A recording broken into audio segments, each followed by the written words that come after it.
आज हम हिंदी साहित्य के इतिहास के अंतर्गत प्रगतिवाद पर चर्चा करेंगे। हिंदी साहित्य के इतिहास में 1936 ईस्वी से 1943 ईस्वी तक के कालखंड को प्रगतिवाद के नाम से जाना जाता है। भारतीय परिवेश में प्रगतिवाद मार्क्सवादी विचारधारा की ही साहित्यिक अभिव्यक्ति के रूप में विख्यात है।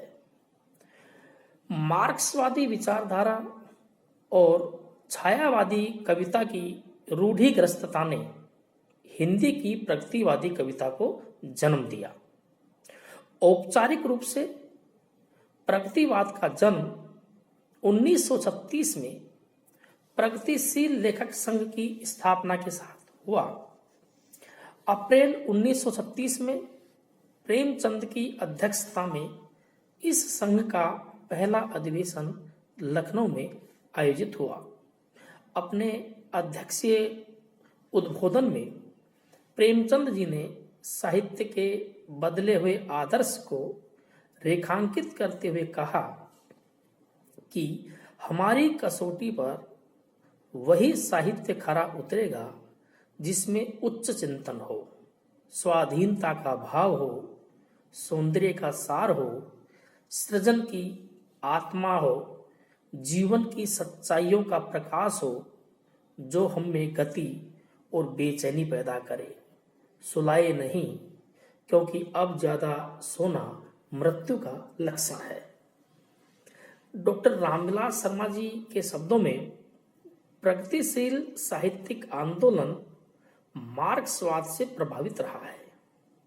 यह एक ऐतिहासिक सच्चाई है। तो डॉक्टर नगेंद्र भी ऐसा ही मानते हैं। वे कहते हैं प्रगतिवाद साम्यवाद की साहित्यिक अभिव्यक्ति है। अतः स्पष्ट है कि हिंदी की प्रगतिवादी कविता का मुख्य आग्रह मार्क्सवादी विचारधारा पर है। मार्क्सवाद के साहित्यिक दृष्टिकोण को हम निम्न बिंदुओं में समझ सकते हैं।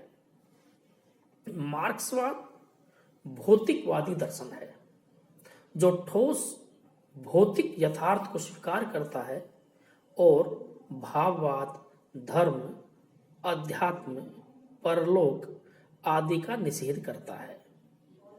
वह क्रांति के द्वारा समाज को आमूल बदलने में विश्वास करता है, उसे सुधारने में नहीं। प्रगतिशील साहित्य का उद्देश्य है शोषित वर्ग को उसके शोषण के प्रति जागरूक बनाना तथा क्रांति के लिए तैयार करना। मार्क्सवाद के अनुसार साहित्य स्वायत्त या स्वतंत्र नहीं है, बल्कि समाज की उत्पादन प्रणाली का ही एक उप उत्पाद है। कहने का तात्पर्य यह है कि किसी भी समाज का साहित्य वहां की अर्थव्यवस्था के स्वरूप से तय होता है। कोई भी रचनाकार समाज से स्वतंत्र या स्वायत्त नहीं होता।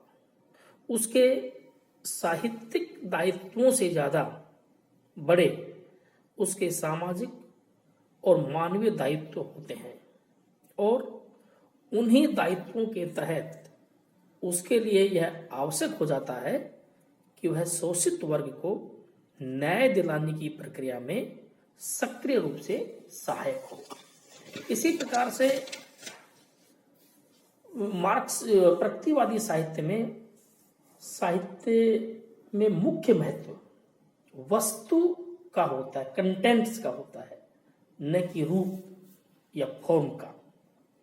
रूप या शिल्प तो वस्तु के अनुसार स्वतः परिवर्तित होता है, क्योंकि शिल्प वस्तु का उप उत्पाद ही है। संक्षेप में विचारधारा के स्तर पर प्रगतिवाद एक तरह से मार्क्सवाद की ही साहित्यिक अभिव्यक्ति है, जिसका आधार है द्वंद्वात्मक भौतिकवाद। प्रगतिवादी कवियों ने शोषित वर्ग के दुख दर्द के चित्रण और शोषक वर्ग के घृणित कार्यों का पर्दाफाश किया है। इन्होंने जन जागृति, विद्रोह और क्रांति की भावना को अपनी रचनाओं में सार्थक अभिव्यक्ति प्रदान की है।